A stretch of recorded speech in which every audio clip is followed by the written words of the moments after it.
Bonjour, bienvenue pour Ici l'Europe. Nous démarrons tout de suite avec un économiste de renom, professeur à Sciences Politiques Paris et à l'Hertie School of Governance à Berlin, européen de longue date dans des think tanks comme Bruegel. Jean Pisani-Ferry, bonjour. Bonjour. Vous avez fait parler de vous pas mal ces derniers temps parce que vous avez à la fois... j'ai envie de dire, piloter la rédaction du programme économique d'Emmanuel Macron et en même temps, et cela ne vous a pas empêché de publier une tribune très critique sur sa politique migratoire. Vous êtes aussi l'auteur... C'était pas tout à fait en même temps. Après. C'était pas tout à fait simultané. Voilà. Et vous êtes aussi l'auteur d'un rapport avec 14 économistes franco-allemands proposant une relance de la zone euro.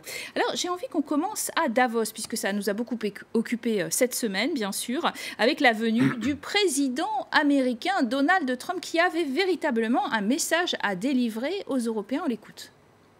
De la même manière que nous attendons des chefs d'État des autres pays qu'ils protègent leurs intérêts. En tant que président américain, je protégerai toujours l'intérêt de mon pays, de ses entreprises et de ses travailleurs. Nous allons renforcer les règles et restaurer l'intégrité du système commercial. Voilà, il veut un commerce ouvert et équitable, dit-il. C'est un peu le monde à l'envers quand même, non ? Mais ce qu'on vient d'entendre, c'est un discours un tout petit peu orwellien. C'est-à-dire, il dit qu'il veut renforcer le système multilatéral tout en l'affaiblissant, qu'il veut renforcer les règles tout en s'en affranchissant. J'étais très frappé par la déclaration à Davos 2 jours plus tôt du secrétaire au Trésor, M. Mnuchin, qui pour la première fois a mis en cause cette ligne traditionnelle des secrétaires au Trésor américains sur le dollar. C'était une ligne de stabilité, c'était le strong dollar is in the interest of the United States. C'était depuis Robert Rubin, on disait toujours ça. Lui a commencé à dire autre chose. Et puis il a dit cette phrase... Et les Européens doivent s'en inquiéter alors parce que c'est-à-dire, on se demande à quoi il joue. Est-ce qu'il veut faire baisser le dollar? Est-ce qu'il veut jouer du dollar comme arme commerciale? C'est quand même extrêmement important. C'est la monnaie de référence mondiale. On a besoin de savoir quelle est la politique des États-Unis à cet égard. De la même manière, il nous a dit cette chose extraordinaire. Ce qui est bon pour les États-Unis est bon pour le reste du monde parce que nous sommes une grande économie. Donc à ce compte-là, ce qui est bon pour la Chine est bon pour le reste du monde. Enfin, c'est absolument impossible de savoir quelle est la ligne de ce pays, alors que c'est particulièrement important. Davos, quand même, c'est un rendez-vous important, mais une ONG, Oxfam, a rappelé que 82% de la richesse créée l'an dernier dans le monde a terminé dans les mains des 1% les plus riches de la population de la planète, qui d'ailleurs était à Davos, probablement. Montée vertigineuse des inégalités, c'est ça le bénéfice du libre-échange ? Alors, ce n'est pas nécessairement le facteur du libre-échange. Il y a beaucoup de dimensions internes. Ce qui se passe dans le monde, c'est 2 choses. C'est d'une part qu'il y a globalement une réduction des inégalités entre la classe moyenne mondiale, les pauvres, ceux qui sont sont sortis de la pauvreté, typiquement les Chinois, les gens des pays émergents qui vont vers un statut de classe moyenne. Et puis en même temps, il y a l'accentuation de la très très grande richesse, du top 0,01%, avec ces chiffres hallucinants qui ont été publiés sur la répartition de la richesse mondiale. Je crois qu'on est à 42 personnes qui possèdent autant que la moitié inférieure de la population mondiale. Alors, le 23 janvier dernier, du coup, l'Union européenne, elle a retiré 8 pays et les a placés sur une liste grise, retirés de la liste noire. Ce retrait est évidemment très critiqué par les écologistes, les ONG anticorruption. Est-ce que l'Union européenne est véritablement crédible quand elle dit qu'elle essaye justement d'avoir un système redistributif et puis que surtout elle est inflexible face à l'évasion fiscale ? Le but, c'est quand même de faire en sorte que les pays changent de comportement. Ce n'est pas simplement de les mettre à l'index. Donc ceux qui se comportent mieux, c'est plutôt bien de les sortir de la zone noire, les mettre sous surveillance. On a plutôt intérêt à essayer de favoriser leur coopération avec les autorités fiscales les faire sortir de cette situation d'anomalie totale dans laquelle ils étaient. Alors évidemment, il faut faire ça avec... il faut bien doser les choses, c'est-à-dire il ne faut pas être laxiste, il faut encourager les bons comportements. Dans un rapport publié simultanément, on le disait en présentation à Paris, à Berlin, 14 économistes français, dont vous, et des Allemands aussi, bien sûr, c'est important, proposent le fameux programme de réforme tant attendu de la zone euro avec 6 points précis qui ont été accouchés dans la douleur, je crois comprendre. Non, dans le travail. Lesquels vont devoir démarrer au plus vite, ces réformes ? Si vous voulez, ce que nous avons fait, c'est que nous nous sommes mis au travail ensemble, parce qu'on en avait assez de ces réunions franco-allemandes dans lesquelles on se dit beaucoup d'amabilité, et en fait, on constate qu'on est d'accord sur rien. Et donc on se sépare à la fin de la journée en se disant on s'aime beaucoup, mais c'est dommage, on a des visions complètement opposées de ce qu'il faut faire. Donc nous nous sommes dit c'est pas possible, travaillons ensemble, allons loin dans la direction de comprendre qu'est-ce qui préoccupe les Allemands, de comprendre qu'est-ce qui préoccupe les Français, et si on construire un équilibre un tabou différent. Brisé, la règle des 3% de déficit budgétaire, entre Français et Allemands, on est d'accord pour surpasser cela. On est d'accord pour dire qu'on a besoin de responsabilité budgétaire, mais que ça peut passer par autre chose, et nous proposons un système de règles de dépenses dans lesquels les pays s'engagent à ne pas dépenser plus que ce que le permet leur croissance économique, sauf évidemment s'ils le financent par de l'impôt.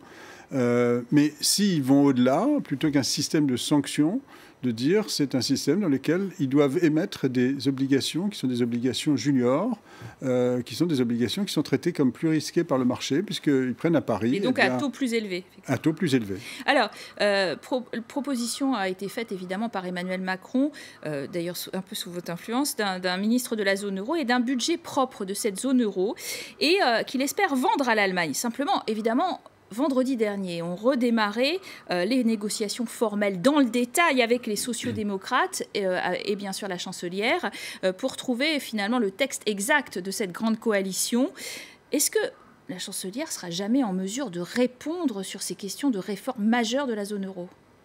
Alors, si vous voulez, je pense qu'il faut être ambitieux de notre côté, du côté français, il faut être ambitieux du côté allemand, il faut voir jusqu'où on peut aller de manière ambitieuse des deux côtés.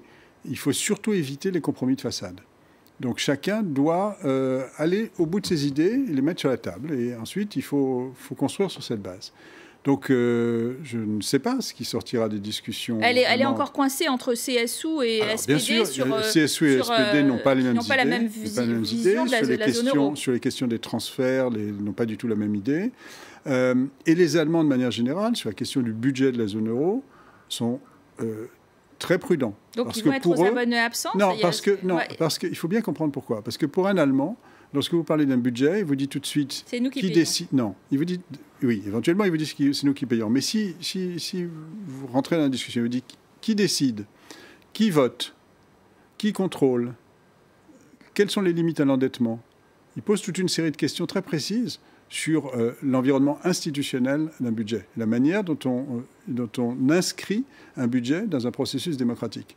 Donc, ce n'est pas un instrument macroéconomique pour un Allemand, un budget. C'est d'abord un objet démocratique. Est-ce que l'Allemagne sera bientôt back, justement, sur cette scène européenne où elle se fait attendre pratiquement... Écoutez, il y a de l'incertitude politique en Allemagne depuis maintenant plusieurs mois. Il y a encore de l'incertitude politique aujourd'hui. Le congrès du SPD ne s'est pas très bien passé pour M. Schulz.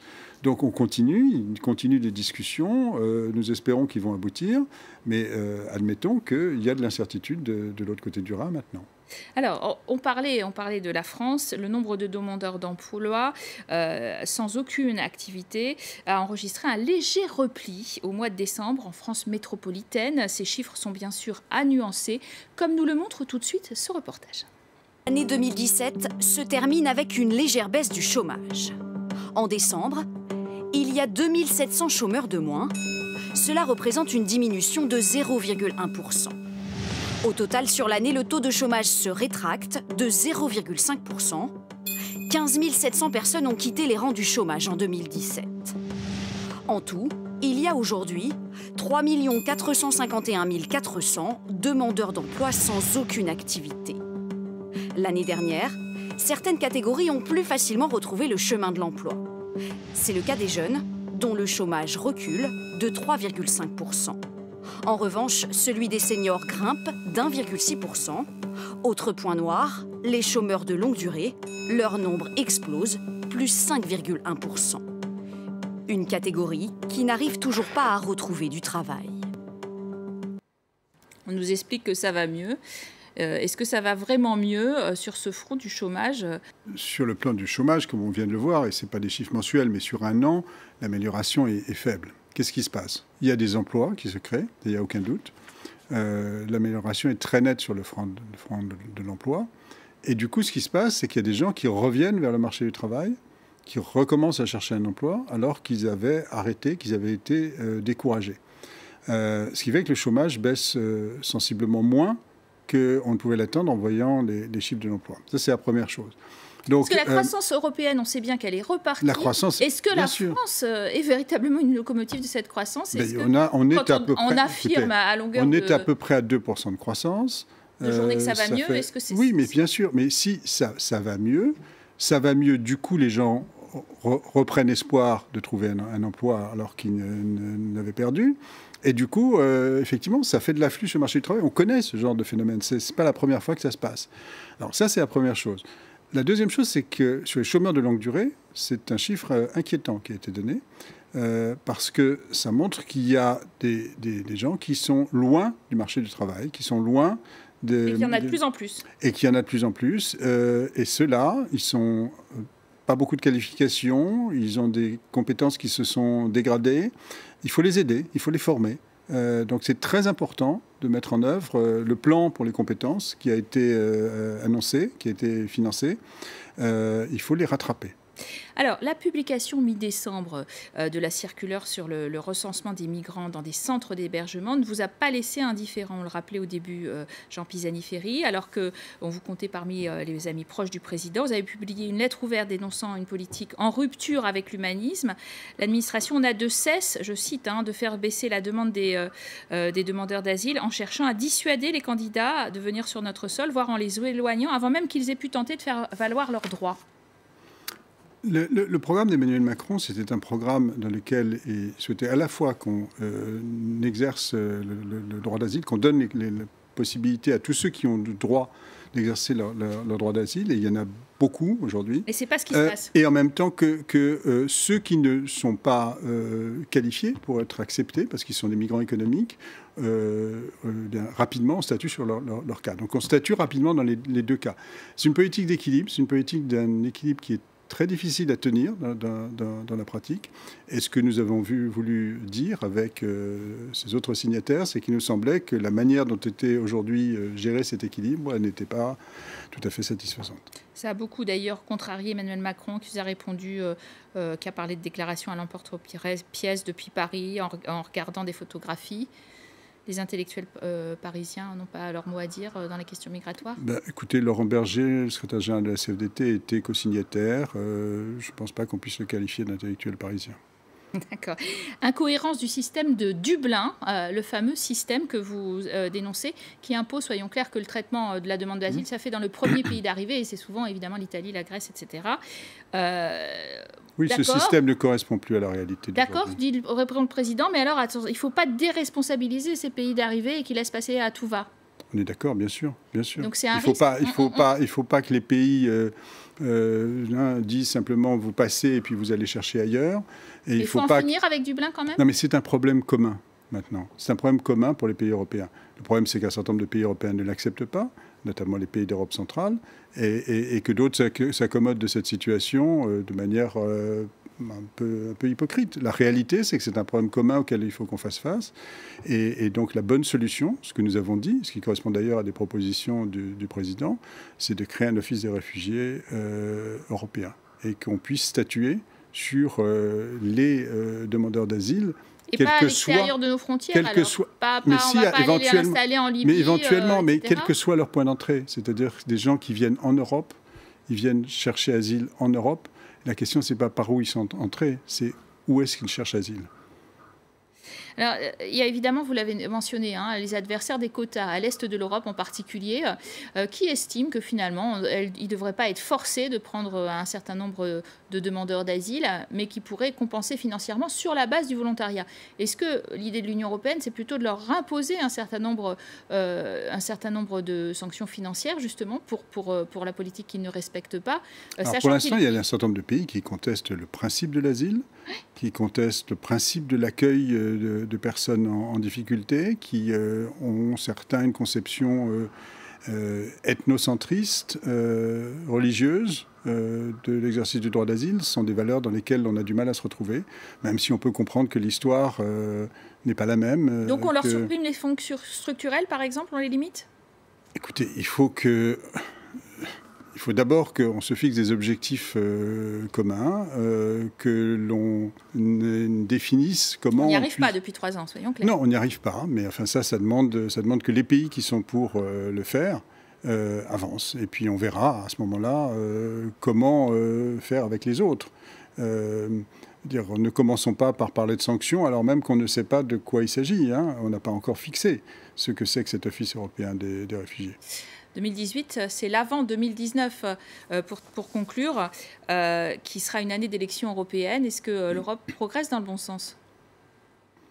L'Europe progresse d'abord en se retrouvant une situation plus favorable. L'Europe progresse parce qu'il y a de l'écho à des propositions de transformation, de propositions audacieuses.